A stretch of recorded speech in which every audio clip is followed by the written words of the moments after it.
Hey, Adrian, how's it going? Yeah, I think this is obviously you're dealing with a bunch of different bits and pieces that are like hampering your training. Um, so and I know this has been a bit of the case for a while now. So you are you do impress me with your resilience and like ability to just keep going. But basically I completely support what you're doing in terms of just finding what you can do in the session. I think that's a smart way of approaching this. Don't do too much. Like at the first sign of anything that's like in whatever kind of domain that feels too much, just stop or back off or do something a little bit less stressful.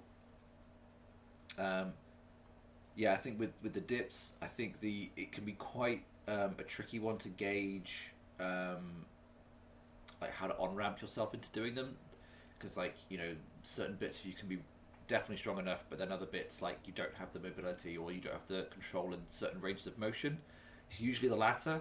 So I think maybe try cutting the range of motion down initially, and then slowly working your way back up to what was maybe previously comfortable.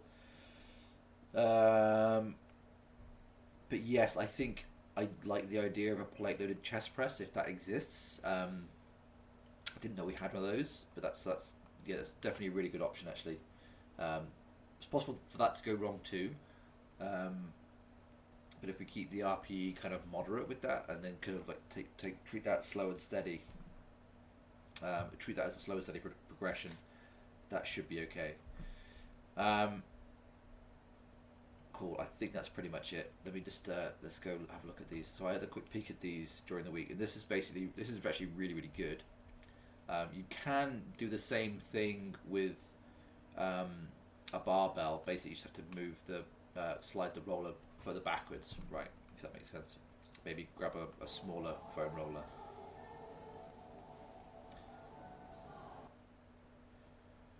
But this is good. You're controlling this really nicely. What I would maybe suggest you do actually is widen your stance a tiny bit so that your knees kind of are slightly, you're kind of like doing this, making this not that big of a dramatic shape, but it's a bit like, let me just draw it. So let's say that this is your hips and this is your feet. So ideally, you get a little bit of like this action happening. If that makes sense, because then you definitely get some internal rotation around in the hips and opening, even more of an opening up at that kind of posterior side of your pelvis, which is exactly what we want. But yeah, I really like this as a variation. It kind of forces you to do a lot of good stuff. You could, yeah, I would encourage you to try doing this with the bar as well, but it is obviously a bit more of a ball ache to set up. Let's take a look here. So yeah, interestingly, as you're setting up like this, you actually have a ton of extension through your hips and lower back in particular, but then not that much through your upper back. So I wonder if that sort of speaks to a bit more of a need to kind of open up your upper rib cage with the foam roller. Because this actually looks like you've got a ton of hip extension here, or at least enough hip extension. And I wonder if perhaps we're blaming hips on bench and it's actually um, the lack of extension higher up the chain.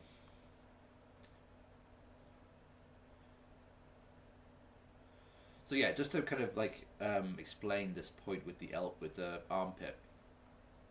With this exercise, right? So with a nice horizontal row, let me see if I can just sort of show you what we want to be trying to do. If you imagine this is like sort of armpit area here, I want to move this forward and then pull it back and down, right? So moving it forward and pulling it back and down. So without sort of doing this, right? If I just do that, this is pure lat, right? Whereas I can keep my arm forwards or keep it back. In fact, this would be a classic error, right? Keeping kind of shoulder back and doing this. This is zero lat, right? Basically zero lat. Um, and I think that's more what you're doing. You need to make sure that you're kind of reaching as far forward as you can, and using your feet, the brace from your feet, to kind of allow you to sort of make sure you kind of twist a little bit. So your sternum is, so this is more neutral, and I'm turning my sternum to face this arm a bit to get more of a stretch. That's kind of what you want to be channeling. But yeah, you can see here there's still a little bit of like bicep, because we're still getting this angle here, right? But there's a little bit of an angle through there, apart from the fact that I've drawn this line like an idiot. But you see what I mean? There's still a bit of a bicep bias here as well.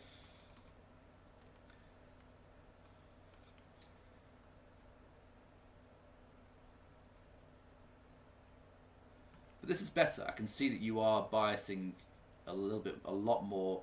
Yeah, this is a lot better. There's a lot more like of this kind of like armpit biasing of the movement.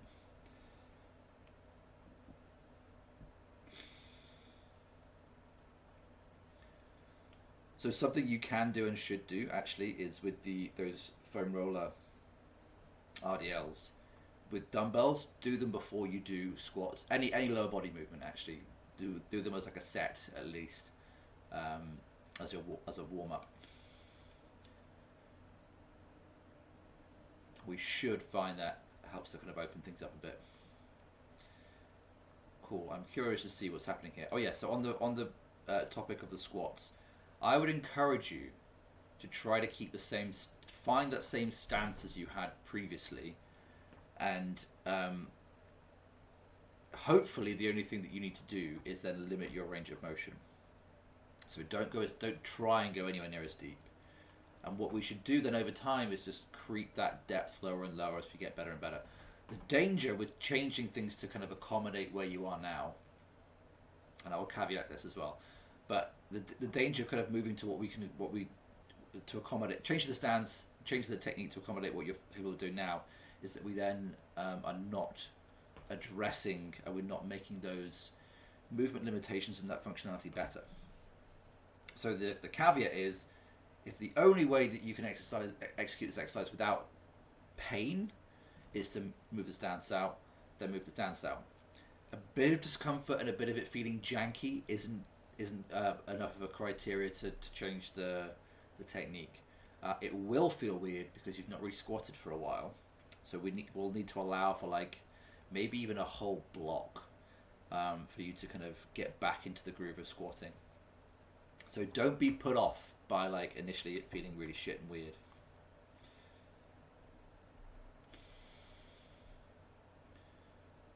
Yeah, I can see a ton of collapsing happening through the feet.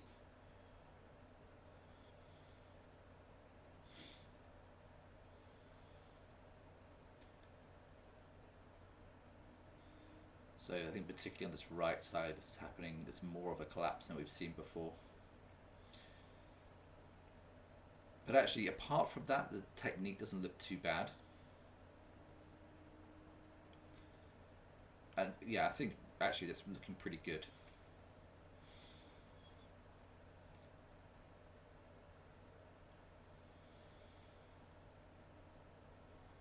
Yeah, I mean, looking at this, right, there's almost no extension through sort of like, or opening up of these anterior ribs, upper anterior ribs.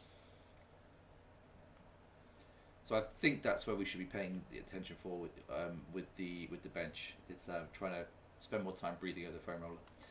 All right, Jen, yeah, good stuff. Keep plugging away, and hopefully, if you're careful this block, then we can do a sort of more normal approach with the next block and kind of get you back to pushing a bit more. Anyway, yeah, good stuff. See you next week.